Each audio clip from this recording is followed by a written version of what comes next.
La chronique du jour. La chronique du jour. Jérôme Carlos. Bonjour. Examen.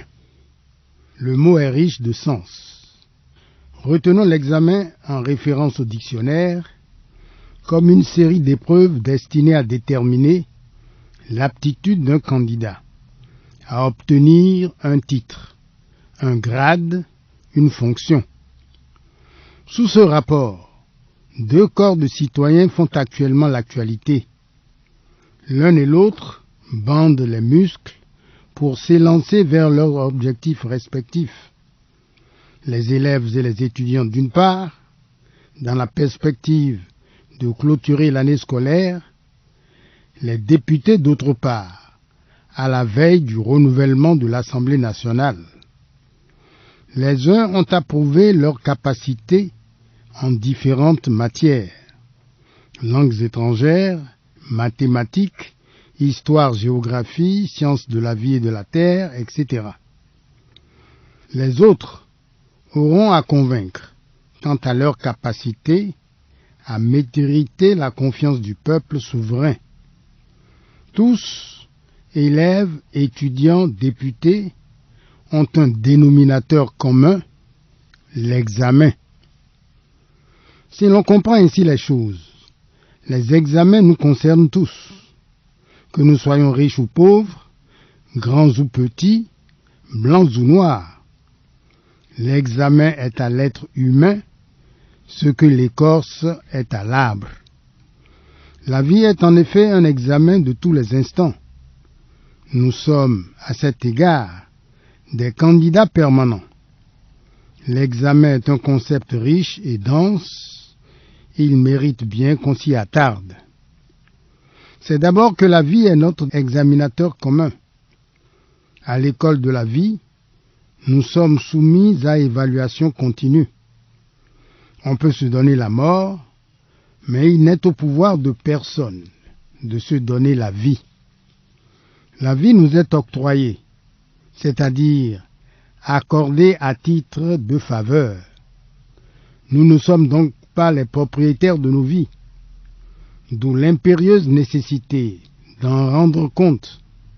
Dans le droit fil de l'enseignement porté par la parabole des talents, le maître, souvenons-nous-en, demanda à ses serviteurs: « Qu'avez-vous fait des talents que je vous ai confiés ?» C'est ensuite que tout examen a deux issues possibles, le succès ou l'échec. Le succès est symbole de réussite. Dans le marathon de la vie, le succès couronne les efforts de celui qui parvient à franchir, au bout de l'épreuve et dans les conditions souscrites, la ligne d'arrivée. Mais une course gagnée en appelle d'autres, parce que la vie est une succession de courses. Les Yoruba disent « Ijo iku, ijo isimi ». Le repos, le vrai, se trouve dans la tombe. Le second, à savoir l'échec, est synonyme de revers, de faillite. Tous les calculs sont déjoués. On n'a plus que les yeux pour pleurer. On peut se laisser envahir par le chagrin, broyer sous la charge de l'épreuve. Mais aussi douloureux qu'il soit, l'échec n'arrête pas la vie. L'échec a à vivre comme une opportunité. Le proverbe que voici ne dit pas autre chose. Toute porte de sortie est une porte d'entrée sur autre chose. Voici l'histoire d'une dame qui, aujourd'hui, a toutes les raisons de dire qu'elle a réussi sa vie. Mais c'est l'échec qui a été le terreau de son succès. Cette dame eut à vivre une épreuve qui aurait pu la détruire. Le déclic du changement se résume en cette phrase en fongbe, « Enalewami bedea », à savoir que cela ne m'arrivera plus jamais, comme si elle se faisait vacciner à vie contre le malheur. Elle s'était enchaînée à une résolution forte. Transformer l'échec en succès. Voici une autre histoire. C'est celle d'un professeur qui, déçu et dégoûté par le laisser-aller dont faisait montre l'un de ses élèves, eut à l'endroit de ce dernier des paroles d'une rare violence, à la limite d'une malédiction.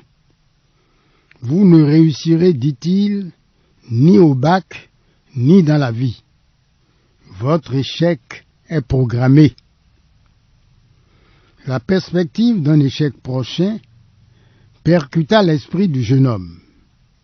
C'est le philosophe allemand Nietzsche qui l'a dit, citation, « Seul ce qui fait mal, très mal, saisit l'homme tout entier et accélère le processus d'irruption de l'esprit en lui. » Fin de citation. Pour la petite histoire, l'élève en question a eu à relever bien de défis et à prouver que la fatalité est un leurre.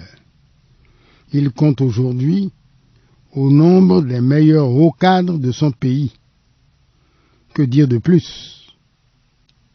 Merci pour l'attention et à jeudi prochain.